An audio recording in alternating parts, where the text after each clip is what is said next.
Hey y'all, this is George from Earth Science, and I'm going to make a little video about how to fill out this spreadsheet with the tide chart. First thing to do is open the spreadsheet and open the tide chart.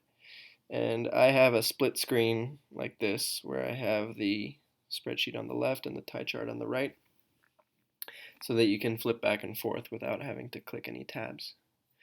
So the first thing I would do is start plugging in the first early morning value for high or low tide. So depending on which one comes first in the day on March 1st. So I'm looking here, this is 12:36 p.m., this is 6:34 a.m., and this is 6:13 p.m. So the first uh, point of data is this 6:34 a.m. low tide value.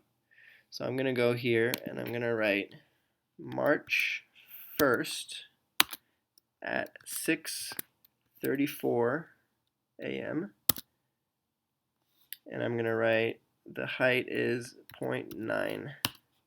That's 0.9 feet, but I'm just writing 0.9. Okay, now I'm going to look for the next data point. The next data point is 6:34 a.m., 12:36 p.m., and 6:13 p.m. So the next one is this one in the afternoon, the early afternoon, 12:36 p.m. That's high tide. So I'm going to type 3 March 1st at 12:36 p.m. and the height is 3.7 feet. Okay, so far so good. The next one is here, 6:13 p.m., 0.8 feet. So March 1st, 6:13 p.m. So the way to write that in Army time is 18:13. That's 6:13 p.m. in Army time. Now I grew up with Army time.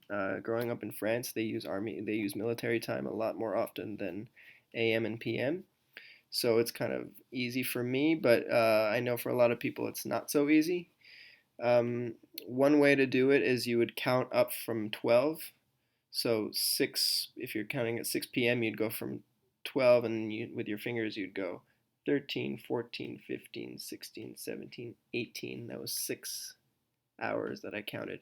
So that's 18 hours and 13 minutes. It's 6:13 p.m. and the height was 0.8 feet above sea level. Right, last one. Well, actually, on this day there was only 3 data points, right?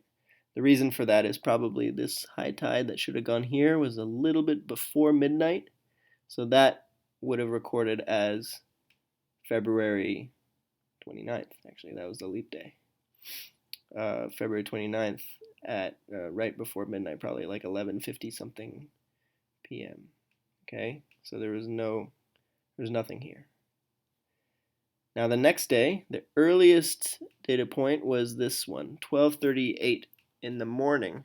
So that's March 2nd at 12:38 in the morning. So 12:38 in the morning is 0:38.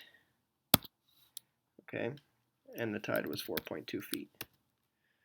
The next one was this one. So March 2nd at 7:51 a.m. and the tide was 1 foot. Then over here, March 2nd at 1:24 in the afternoon, so that's 13:24, and the height of the tide was 3.5. And last one is March 2nd at 7:15 is 19:15, and the height was 0.9. If you're not familiar with military time, just remember it's a 24-hour clock. So you can count up from 12 the way I did it earlier, or you could just pull up and Google it, military time conversion, see what comes up here.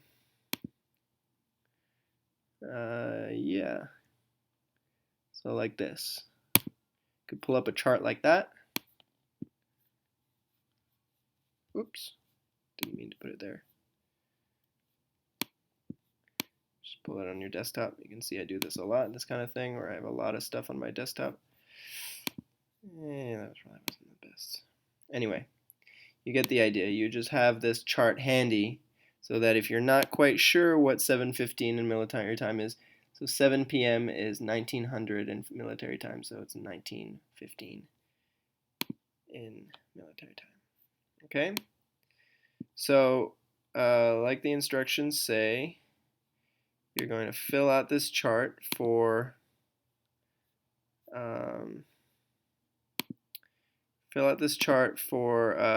7 days. So here we've done 2 days. You're going to fill out it for 7 days, and then you're going to make a graph. So the way to make the graph is once you're done with this, you'd select all the cells that are populated here, and then you'd go to Insert and click Chart, and you'll get a graph of what that looks like. All right, hope that was helpful. Bye.